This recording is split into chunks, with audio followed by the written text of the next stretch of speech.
So for this lesson, we're going to focus on syntax. It's a word that I use often when I'm grading papers or providing feedback on a draft.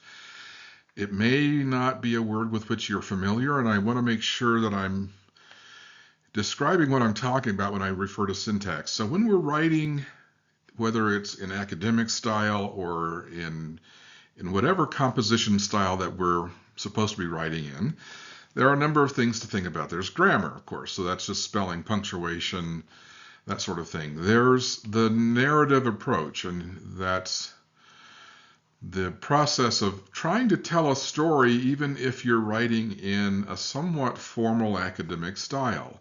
And then there's syntax, and that's what I'm going to talk about here. And don't worry about all of these boxes on this slide. I'm going to go through each of these briefly with examples to explain what I'm talking about when I refer to syntax. So it's not necessarily just grammar, although good grammar is part of good syntax.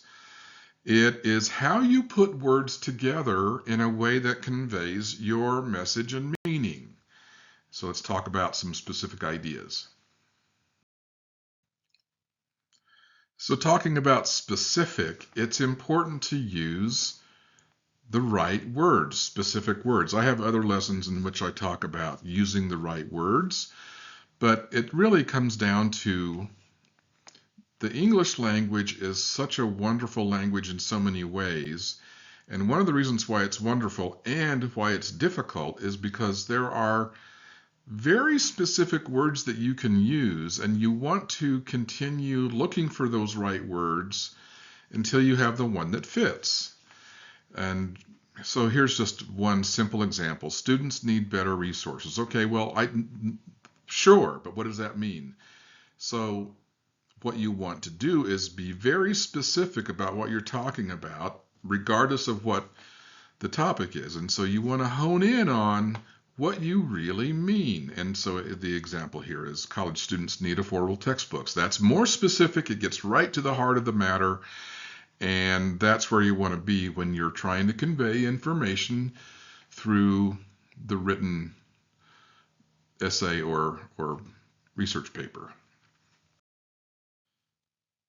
Next idea is active voice, and I think once you see what I'm talking about, it'll make sense what you mean. So active voice means first using active verbs, so not just a is, has, was, were, but an action, a specific action, and writing it with the action, not writing it in a what we call active voice and not passive voice, which means the action is emphasized. And so here's just another simple example. The decision was made by the committee. So now we're using a passive approach, was made. There's not an active verb used here. The decision is the noun here, the subject. What you want to do is turn that around, make it simple, but make it active focused. The committee decided. It's simple, it's clean, it's how we talk, and it's how we ought to write.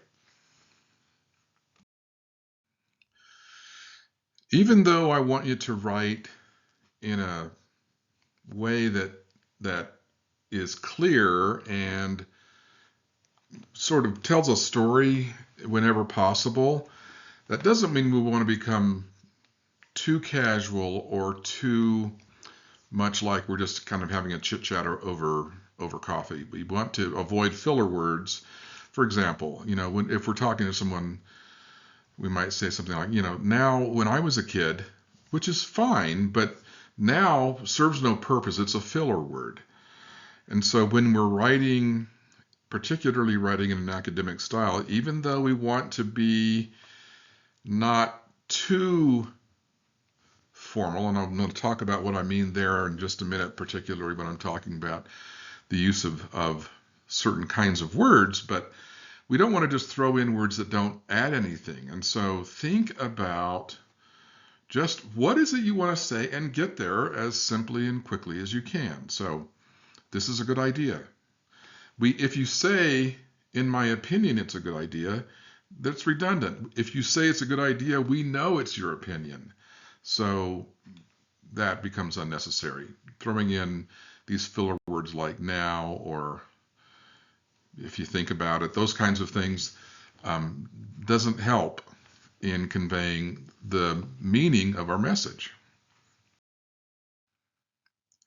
As much as possible, we want to avoid lingo and jargon, and a lot of my students are in nursing or other healthcare, or you might be in tech, where there is a kind of a language all its own. But one of the things that you need to remember is that you're writing here for a broader audience than just people who will understand all of that lingo. And I'll confess to you right now, I don't know what either one of these means, but the app needs API endpoint connectivity. I don't know what that means, but at least use as clear a language and wording as you can, and avoid lingo unless you provide a definition for words that aren't commonly used.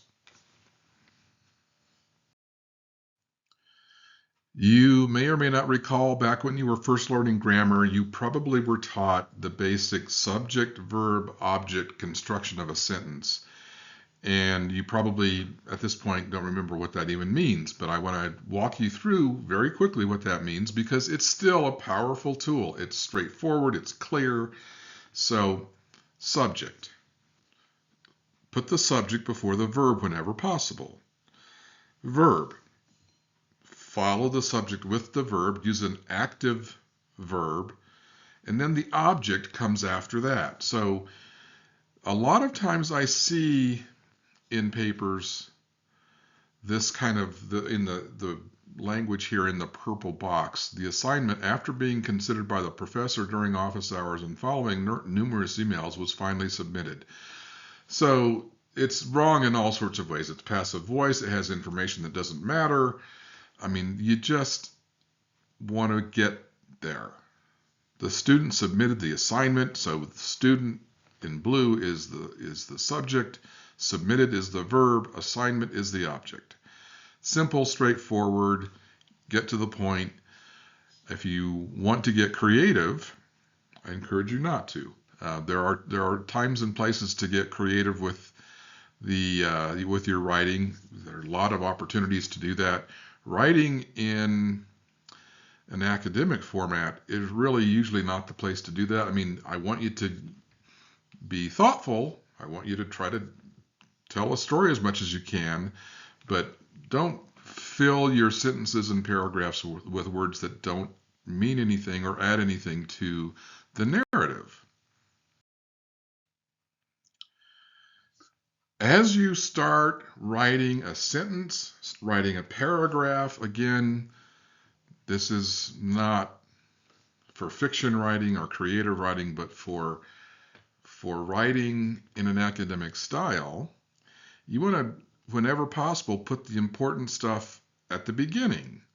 So if you compare these two sentences, I think you'll see one gets much more quickly to the point. It conveys the information more succinctly and more clearly than the one in the orange box, which kind of buries the lead, we used to say when I was in journalism.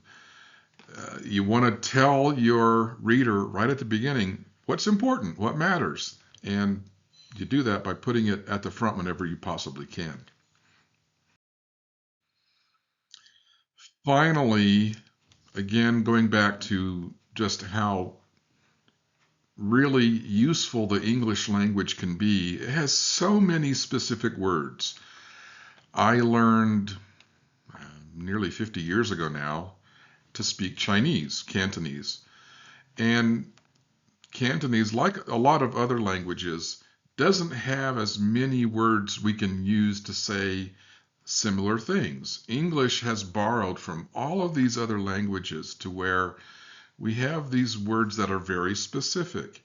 And so we want to use the language as well as we possibly can. And one of the ways to do that is to use specific words and be specific in our writing. So many problems occurred. Okay, what? I don't know what that means. We encountered 3 technical problems during the webinar. Okay, that's clear. It's written in subject, verb, object. It doesn't have any filler, and it's specific. You immediately know, okay, now I know the place, the context, what happened. It's more useful to me. So this is essentially when I refer to syntax, and if I say in some feedback to you, be careful with your syntax or work on your syntax. This is the kind of thing I'm looking for. It's not just grammar, it's not just spelling, it's the whole way we use words to convey information.